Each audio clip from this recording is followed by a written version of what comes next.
my name's Craig. It's 9 o'clock on a Monday, which means it's time for a 5x5. Now, this is where I take 5 different subjects related to magic. I spend 5 minutes talking about each subject. There's a countdown timer at the bottom of the screen. When the countdown reaches 0, I move on to the next topic. It's always quick, it's always snappy, and you never know what you're going to get. First of all, thank you so much for everybody. If you haven't already done so, please subscribe to the channel. I would really appreciate it. We've got some great stuff coming up on this week's 5x5, and the first thing that I'm going to do is look at a full live performance of me in the real world. Now, this is going to be a full live performance of Crystalise, which is a trick I bought out by Prop Dog, and it came out at Blackpool. Now, a lot of people have asked me, where can you get it? And at the moment, it's not available at Prop Dog at all. However, it will be available soon through Murphy's Magic, and therefore will be available soon from your favourite magic dealer. Look out for that, but I know that it is going into Murphy's Magic soon. Crystalise is a routine that I absolutely love performing, and in this first video, you're going to see a full performance of me doing it at Smoke and Mirrors in Bristol, and then the second video, I'm going to play it again, but I'm going to do a commentary track over the top, talking about what I'm doing, why I'm doing it, and I'm going to be touching on things like misdirection. I'm going to be talking about audience management. I'm going to be talking about improving reactions of spectators. So there's a lot we're going to touch on. Outside of that, there is a lot that we're going to be talking about on this week's 5x5. So make sure that you check it all out. But without further ado, let's get into the first segment. Claire and Katie. You've seen a magician do tricks with playing cards. You've seen magicians do tricks with coins. In the show, you're going to see magicians do tricks with all kinds of weird and wonderful things. I am the only magician in the world that does tricks with salt. Sounds random, but we're going to go with it. What I have in my pocket is a salt shaker. And inside the salt shaker is a genuine salt. Now I'm going to show you something. I'm going to put the lid on the salt shaker because what you're going to see is impossible. And when I do this, people say, oh, you drop it in through the top, which I don't do. So to prove I don't do that, I put the lid on it, right? Now your job, guys, is to keep one eye on the salt ball, keep one eye on the salt shaker, keep one eye on me. Okay. You leave next eye, you can see. Watch, are you ready? Yeah. Watch this. 1, 2, 3. You look so confused. It's easily done. Let's do this again. Cup your hands together for me. Let's just take it out. I'm gonna do it again because there's a rule in magic: never repeat the trick. The first time it's entertainment, the second time it's educational. But I'm gonna do it again. The lid goes on. Is that fair? Yes. Yeah. The ball goes here. Are you ready? Yeah. 1, 2, 3. I mean, honestly, isn't that the weirdest thing you've ever seen? Now, I'm going to tell you, but everybody always wants me to tell them how it works. Would you like to know how it works? Yeah. I can't actually tell you how it works. But what I can do is I can tell you how it doesn't work. Is that okay? Yeah. You've got to watch the right thing. Watch the ball. Can you see the ball? Yeah. Don't blink, because if you watch the ball, you know what happens?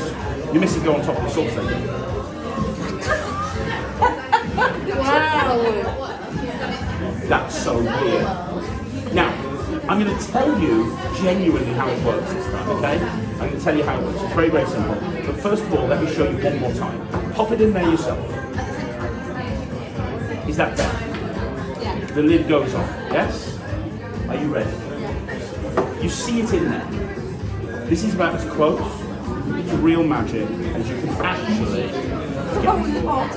There's a hole in the bottom. We're going to stay a little taller, aren't It's not a hole in the bottom, it's magic. Look, I'm going to teach you how it works. It's not a hole in the bottom, but it is magic. I'm going to tell you how it works, okay? There's 2 steps to this. Step number 1, you've got to make the ball invisible. So can you hold your hand out for me? We're going to make the ball invisible. Are you ready? All you have to do is squeeze. And when you squeeze, the ball becomes invisible. See, it's right there. Don't drop it. If you drop it, it's there. Put it in my hand. Step number 2 is when it's invisible, you can pass it through the salt shaker, even though it's not got a hole in the bottom. Look, it looks something like that. Are you following this now? Does that make any sense? No. But I'm going to, it was Katie, right? Yeah. I'm going to let you do this yourself. Okay. It's getting really exciting. Yeah. You're going to actually do this yourself. Are you ready? Yeah. Okay, so, you've never done this before, no? Take the ball, hold it in your hand. Step 1 is to make it disappear. Hold it in your hand. wave your hand over, make the most magical noise you know. Wow. If I was a ball, I'd disappear. Didn't work. Open up your hand. Oh dear. Let me help. I'll make it disappear. Just like that. There we go. Now, don't drop it. For the big finish, you're going to drop it through your lid into the salt shaker. You ready? Hold it about here. And I'm going to try and do something amazing as you do. Right, when I say go, drop it. No, not yet. Go. Freeze. I've just frozen that moment in time. Do you know what happens when that happens? I froze the moment in time as the ball was going through the lid, which meant that the lid has become solid with the ball stuck halfway in it, which is incredible. Do you know what though? I know how that works. What I don't understand is how anything went inside here when it is a solid salt shaker. Have a look at it. There's no way to put anything in. Feel the weight. Okay, so you probably have seen Crystalise being advertised before Blackpool. It's coming out to dealers soon, but basically it's based on Neil Preet's ball and salt shaker, but using a actual salt ball, and there's an omni salt shaker finish. So a few things that I want to point out about this. First of all, I think the most important thing that you can learn from watching this routine is if you've got a vision when you're creating magic, always try to be true to that vision. And what I mean by this is, you notice the opening here where I show some salt in the salt shaker, I tip it out and I turn it into a salt ball. Now, the thing is, I always wanted to have that opening. But I didn't want to use a thumb tip. I just didn't think that would be the best way to do it. And I was so happy when I came up with a way of doing this that didn't actually involve using a thumb tip, where I could just literally pour the salt into my hand and roll it up into a ball. Now, the other thing, when you're dealing with multi-phase effects, you want to make sure that each phase builds. And when you're dealing with multiple spectators, it's important that you try to get both spectators involved. And I try to make the magic happen in their hands as many times as possible. The reason that you want to try and make each phase build is because if you don't, you end up in a situation where the audience's attention wanes. So in this routine, you can see that each penetration or each phase gets progressively stronger. It's even more important for something like Crystalise because there's about 20 or 30 different ways that you can do it. Now, the other thing I want to talk about is misdirection. Notice the ball has been loaded onto the lid of the salt shaker. Now, look at their reaction. They don't notice that, and the reason they don't notice that is because of where I focus their attention. Now, I like doing this sort of magic. You'll see me doing a lot of card in the box routines, coin and the salt shaker. There's a lot of routines I do in my repertoire where something happens out in the open. And a lot of people say to me, oh, that's ballsy. I couldn't do anything as ballsy as that. It's not ballsy as long as you know where the spectators are going to look. That's really important. As long as you know where the spectators are going to look, it's not ballsy. So you focus their attention, and then the move happens when it's outside of your frame of action. You just make sure that the move happens when it's outside of their frame of action. That's really all that I can really say about that, to be perfectly honest. But again, notice that I'm going back and forth between the two spectators. I see a lot of magicians, and what they do is they focus on one spectator and everybody else on the table loses interest. It's why a lot of magicians struggle with big tables. It's because when they perform for big tables, they pick one or two people, they perform to those people, and everyone else kind of loses interest. Notice every time I do something, even if I'm doing it to the lady on my left because she's the closest, I immediately show it to the person on the right. Or, she's a little bit further away. It's harder for me to do the magic in her hands, but I'll do it to the person on the left, and I'll make sure that the person on the right is watching. And then again, in this situation, you can see I'm actually including her in the magic. She's actually been included in the big finish.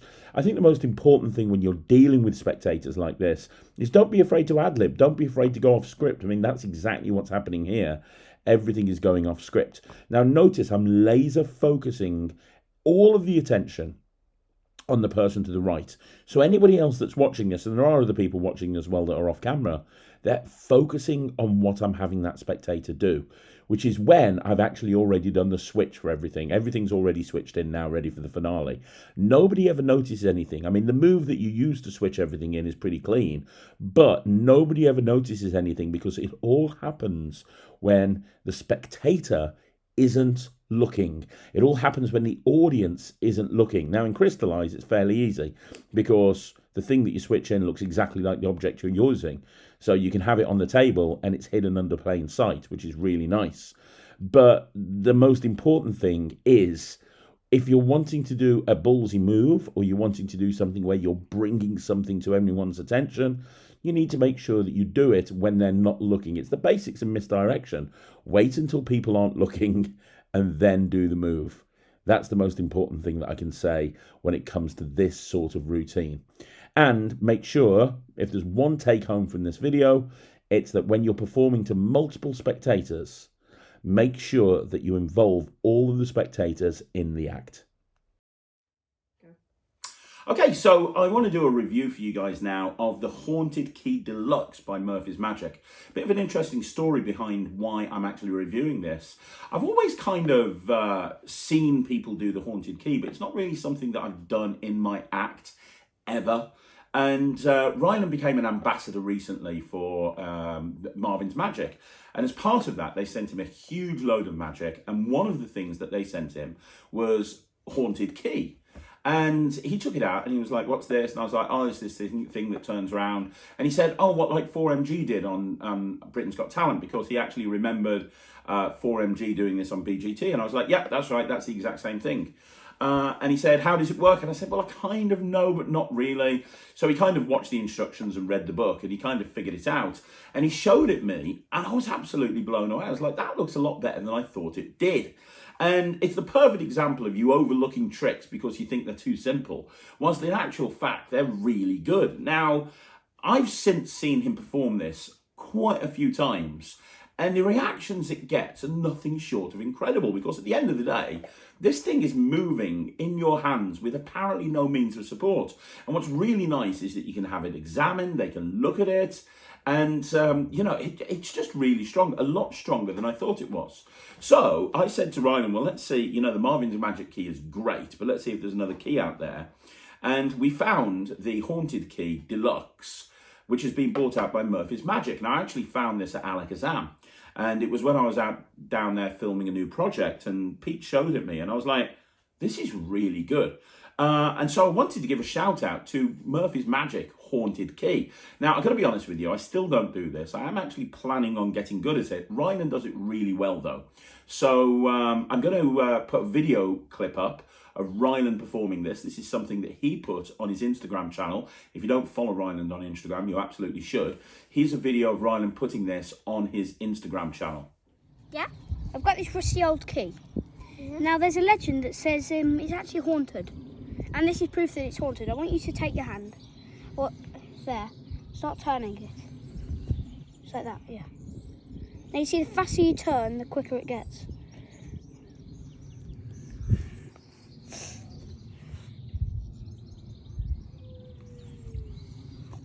So that's a video of Ryland doing this on Instagram, and he does it really well. I've seen him do it to like big groups of people, little groups of people, one-on-one. In fact, he was at his school the other day, and I picked him up from school, and his head teacher said, hey, Ryland, show me a trick. And he had this key in his pocket because he's going everywhere with it at the moment. He showed it to his teacher, and his teacher freaked out. It's a really good trick. So yeah, there's two purposes to this review. Number one is to give a shout out to the Murphy's Magic Haunted Key. It really is the best key that I've seen if you want to do a haunted key plot. It's weighted perfectly. It looks like a really old-fashioned key, so you can tell a story if you want to about the key being haunted, or however you want to do it. But as well as all of that, it just looks really nice. There's so many different ways that you can actually play this routine. So you can play it in so many different ways. I just love that presentation of you getting them to get their finger and run it, go round and round and round, and as you do, the key turns over. I think that looks super good. Yeah, so if you don't do a haunted key like I don't, why don't you do it? Because if you've overlooked it because it's too simple, then consider getting it. It's not very expensive. I think this is just over £10, £12, something like that. and it's real quality. And if you think about it, if a new trick came out today and it was like, oh, you can move this thing in your hand, no wires, no threads, no magnets, no attachments of any type, it would blow up the internet. You know it would. The only reason it doesn't do is because everybody knows what this key is. All the magicians know what this key is, but it's new to lay people, and it takes up very little pocket space. It's an instant reset. There's so much to love about it. So yeah, I'm going to start doing it. I think the haunted key from Murphy's is amazing. If you want a haunted key and you want to try the plot out, go check it out. It's available now from all good magic dealers. Okay, I want to give you a sneak peek now, guys. I want to give you a sneak peek of a interview that's coming up on Magic TV very, very soon. And this interview is with Nick Popa. Now, this interview is going to be dropping on Saturday at 9 o'clock GMT. I met Nick when I went to Penguin Magic, the P3 studios in Columbus, Ohio. Nick is a huge part of that operation over there. And he's probably one of the best kept secrets in magic. A lot of people don't know who he is, but he has got some incredible magic that's being released this year. I got a chance to see it live and in person. I have never been more fooled, and Nick is such a nice guy. I'm going to give you a sneak peek of the interview that's dropping on Saturday. If you like it, then make sure you check out the whole interview. Nick is a person who is going places very, very quickly. Here it is, a sneak peek of the interview with Nick Popa. What I'm trying to find out is how you went from finishing school to working at Penguin, because you've been there for a couple of years now. So you've been there since like 20 years old. How did you get onto? Because I mean, let's be honest, it's not an easy gig to get. You know, I mean, you work every day with people like Eric Tate and Nick LeCobb. You know, we're talking about the who's who here, right? So how did you get the gig? I mean, how did that all come about? So I definitely got lucky in terms of like timing and stuff, but I actually didn't finish I didn't finish college. I did 1 year, and I was originally going to go for software engineering. I wanted to learn how to code apps, but I wasn't feeling the full 4-year degree, and so I changed programs, and I moved down to Columbus. And since I had been going to lectures growing up, I had that connection with Penguin already. So that helped out a lot. And they had just recently had a few people move on to do other things. So they were looking for a new cameraman, and they were also looking to start expanding their manufacturing department. And I was good at both building magic tricks, building magic gimmicks, and doing video production. I've been doing camera work, not necessarily big scale productions, but I've been playing with cameras, doing editing, personal stuff since just about as long as I've been doing magic. It's another one of my passions. I've loved doing social media videos. I'll talk about this a little bit later, but I did back in 2016 a 365 or 366 Instagram project. So that was a lot of fun. Wow, really? That's yeah, cool. yeah. I'll talk about that a little bit. But yeah, so I've always had a love for cameras. I've always had a love for magic. So when I came down here, I knew they were kind of looking for a new cameraman and stuff. So at one of the shows that I came to, I approached Mandy Hartley, who's the COO here at Penguin, and she kind of runs the whole operation here in Columbus. And I introduced myself and basically said, "Hey, I'm in the area. If there's any way I can help, I would be more than happy to." And it was essentially that. And she really liked me, and she gave me her email. We connected. She interviewed me, and basically hired me on the spot. So it was really cool. I got to train alongside Eric. He kind of took me under his wing and really showed me the whole rundown with filming here. And before long, I found myself becoming basically the lead camera operator here at Penguin. So I do all the primary B-roll for a lot of our products. I've helped film every product and lecture over the past 2 years, pretty much. I'd say 90%, because some of those were filmed a little bit before my time. They just got pushed back in the queue. But about 90% of the products that have been released over the past 2 years, I've had a hand in both producing the video, some editing, and also building some of the props, some of the gimmicks that come with it. So it's really cool to have my foot in kind of every little pool, you know. Well, from my experience when I was there, obviously you were getting a lot of B-roll for my stuff, and I was just blown away by, like, you just looked at something and was like, right, okay, I'm going to do this, I'm going to do this, and then you showed me the footage back, and I was like, oh my God, that's amazing. Like, Thank that's you. amazing. And for somebody who, let's say there is somebody out there that's wanting to go into the partner program, obviously they need to produce the trailer themselves. As somebody who has produced so many Magic products, if there is somebody planning on doing the partner program, any advice on how to actually frame that trailer to get people to want to buy it? You know, one of the biggest things when I'm doing B-roll is I look for the really visual, the most important parts, the effects, and I try to highlight those as best as I can. Get every different angle. I try to get close-ups, far away shots, just anything that's gonna highlight those properties, that the selling properties. Okay, so I'm going to do a deck review today, and this is one that a lot of people have asked me to do. I'm going to be looking at the Harry Potter range of playing cards. Now, these are from Theory 11. Theory 11 have started to really make a name for themselves as making custom playing cards. You know, we've seen a lot. We've seen the Avengers cards come out. We've seen the Star Wars cards come out. Now we're on to Harry Potter. There's 4 different pack designs. I've got 2 here. So I've got Hufflepuff and Ravenclaw. But there's also a green pack, which is Slytherin, and a red pack, which is Gryffindor. You can get 4 packs altogether. To be honest, outside of the colour of the cards, everything is identical. The artwork on the cards is identical. The way that the boxes look are identical. It's just the colour of the cards that differs. Now, these cards are beautiful. If you are a Harry Potter fan, or if you are putting together a Harry Potter themed trick and you want something that fits that theme, these cards are great. I know you can get from places like Amazon Harry Potter cards with like pictures of the cast on. These just scream quality. And as you would expect, with Theory 11, they handle beautifully.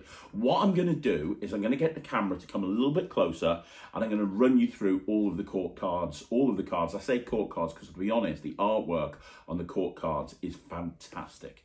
Okay, so let's have a look at these. Like I say, I've got Ravenclaw and Hufflepuff here, but I don't have Slytherin or Gryffindor. But to be honest, other than the colour of the cards, they're all exactly the same in every single way.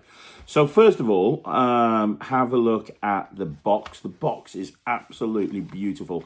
If you are a Harry Potter fan, these boxes are absolutely amazing. You could sit and look at all of the different details for hours and just pick lots of different things out.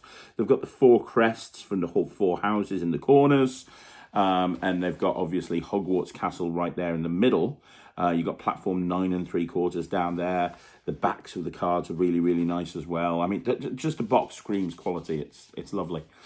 Then when you open them up, notice the box has been printed on the inside as well, which I think is a nice additional touch. I think that's really nice. Then you have the cards themselves, which honestly is the most important thing. So first of all, I want to point out that these cards are super quality. I noticed that the indices, the pips in the corners, are actually a lot smaller than normal cards that I use, which isn't a problem, but it's worth pointing out. Also, you get 2 double backers. Except they're not double backers. I thought they were double backers originally. They're not. You couldn't really use them as a double backer because one of them has got the Harry Potter logo on one side, and it's got a matching back on the other side, and the other one says, you know, Theory 11, the world's finest playing card. So you can't really use them as double backers, but when you first open up the box, you're going to think they're double backers, but they're not. Then you have the cards themselves. So first of all, the Jokers. The first Joker is Dobby, and it actually says there, Dobby is free, Dobby the house elf. And the second one is Keeper of the Keys, it says, and it's actually Hagrid.